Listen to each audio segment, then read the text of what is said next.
कई समस्याएं जिनका इंसान सामना कर रहे हैं वो सिर्फ इसलिए हैं कि हमने वो जागरूकता खो दी है कि कई शक्तियों के साथ तालमेल में कैसे रहा जाए। अगर आप जीवन के तालमेल में आ जाएं, तो आप भी सुबह 3 बजे के आसपास नींद से जाग जाएंगे। उस समय अगर आप बैठकर वो अभ्यास करें जिनकी आपको दीक्षा दी गई है, तो उससे सबसे ज्यादा फायदा होगा।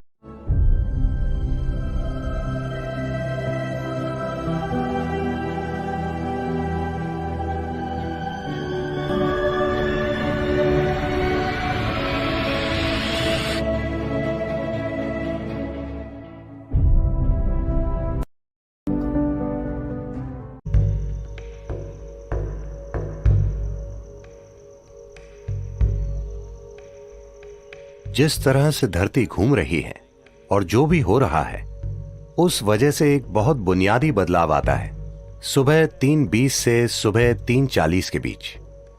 इसे ब्रह्म मुहूर्त कहते हैं। ऐसा बस 33 डिग्री लैटिट्यूड तक ही होता है।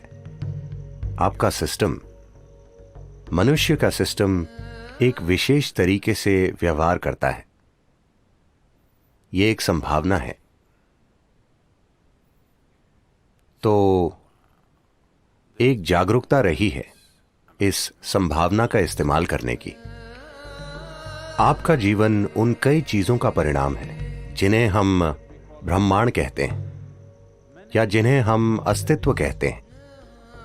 तो हम इस जबरदस्त घटना का परिणाम हैं जिसे हम सृष्टि कहते हैं। हम अपने आप में एक अलग जीवन नहीं है। तो जब आप तालमेल में होंगे तो कुछ चीजें होंगी। हमारे अमेरिका के टेनेसी में स्थित आश्रम में ऐसे झिंगूर पाए जाते हैं जो 17 सालों में सिर्फ एक बार जागते हैं। क्या आपने ऐसा कुछ देखा है?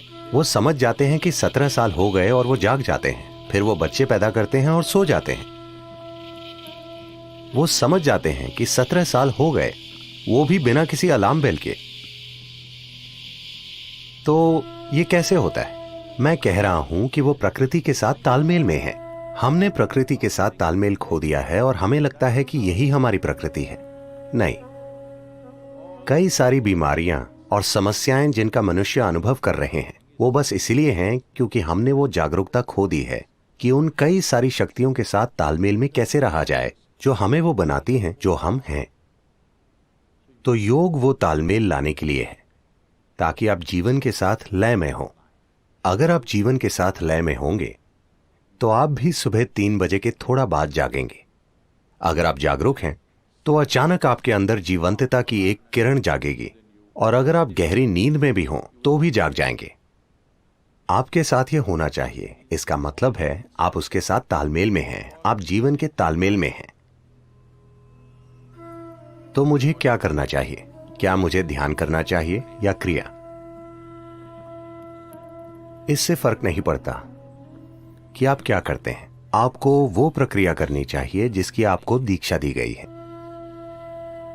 क्योंकि दीक्षा का मतलब है आपको कोई अभ्यास बस सिखाया ही नहीं गया है, आपके सिस्टम में उसे उतार दिया गया है, उसे आपके सिस्टम में बिठा दिया गया है।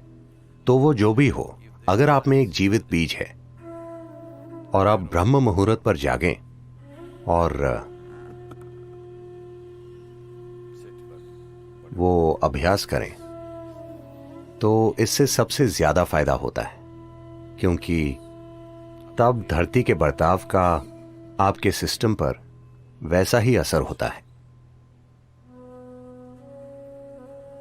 अगर आप एक विशेष तरह से जागरूक हो जाएं, आपके अंदर एक खास स्तर की जागरूकता आ जाए, तो आप बस जान जाएंगे You will simply know when that time is. कि वो समय कब है। अगर आप सही समय पर सोने जाएंगे तो आपको घड़ी देखने की जरूरत नहीं होगी। आप हमेशा जान जाएंगे कि 3:40 बजे हैं, क्योंकि फिर शरीर एक अलग तरह से बर्ताव करता है। उस समय अगर आप बैठकर वो प्रक्रिया करें जिसकी आपको दीक्षा मिली है, वो नहीं जो आपने किताबों से पढ़ी है, तो सबसे ज्यादा फायदा होगा। उस समय बीज को अंकुरित होने के लिए जरूरी मदद मिल जाएगी, या वो अन्य समय के मुकाबले ज्यादा तेजी से विकसित होगा। ये सिर्फ दीक्षित लोगों के ही लिए है। अगर आप दीक्षित नहीं हैं, आप किताब योगी हैं, तो 3:40, 6:40, 7:40 इससे कोई ज्यादा फर्क नहीं पड़ता। ऐसे लोगों के लिए संध्या काल ज्यादा महत्वपूर्ण होते हैं। संध्या मतलब सूरज के उगने से 20 मिनट पहले से 20 मिनट बाद तक, या सूरज डूबने से 20 मिनट पहले से 20 मिनट बाद तक। दोपहर और आधी रात के लिए भी यही सच है, लेकिन उनकी प्रकृति अलग है। तो ये 2 संध्याएं उनके लिए बेहतर हैं जो दीक्षित नहीं है। 3:40 उनके लिए अच्छा है जिन्हें शक्तिशाली दीक्षा मिली है।